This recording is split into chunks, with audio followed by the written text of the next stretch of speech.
Avant de répondre à la question là, en tout cas certaines informations communiquées, pour ceux et celles qui pensaient qu'on était dans un cauchemar, parce que j'ai entendu circuler ça pour la question de la revente des maisons, bien, le Canada français titrait avec Val-d'Or et Saint-Jean, on a 35 en hausse de la revente au niveau des maisons.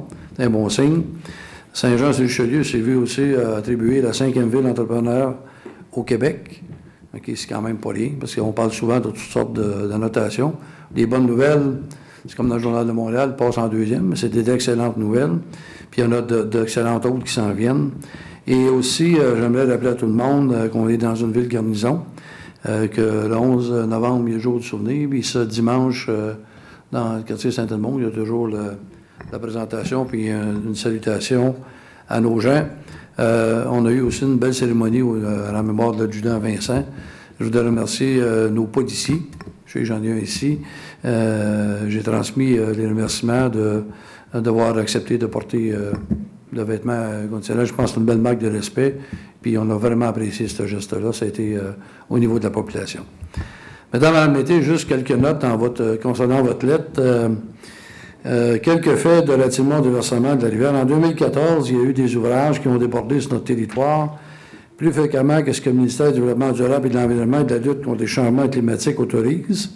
Ces autorisations font suite aux travaux de mise à niveau et ou à la construction de ces ouvrages réalisés dans le cadre du programme d'assainissement des eaux dans les années 90. Le poste de pompage industriel situé au coin industriel Les Bouchers est le seul à avoir dépassé les normes du ministère en 2014. Ce poste est autorisé à déborder à un maximum de 4 occasions par année durant la période du 1er mai au 30 novembre de chaque année. À l'extérieur de cette période, il n'y a pas de limitation. En 2014, durant cette période, 9 débordements en temps de pluie sont survenus et ont été enregistrés par rapport au SOMAE du ministère. Donc, une non-conformité a été identifiée par le ministère. Au total, durant l'année, le poste a débordé à 22 reprises. Il y a également eu 6 trop-pleins qui ont été identifiés non conformes en 2014 dans le même rapport du sommet du ministère. Ceux-ci sont tous situés dans le quartier Saint-Gérard et sur la rue Dorchester. Au total, chaque trop-plein est autorisé de déborder au maximum 6 fois, soit de mai à novembre de chaque année.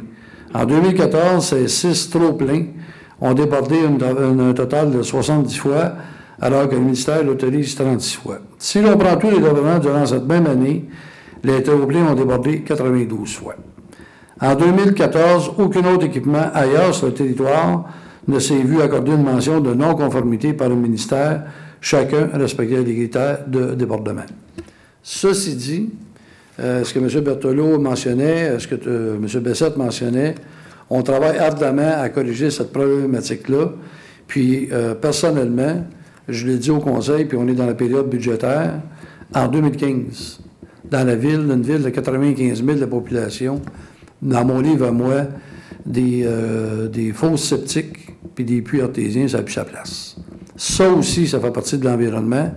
Puis là, ce qu'on va parler au niveau des budgets dans une ville comme chez nous, bien, si on a trouvé de l'argent pour protéger les boisés, et j'en suis fier, bien, on devra trouver des sous aussi pour doter des gens d'une eau potable, sans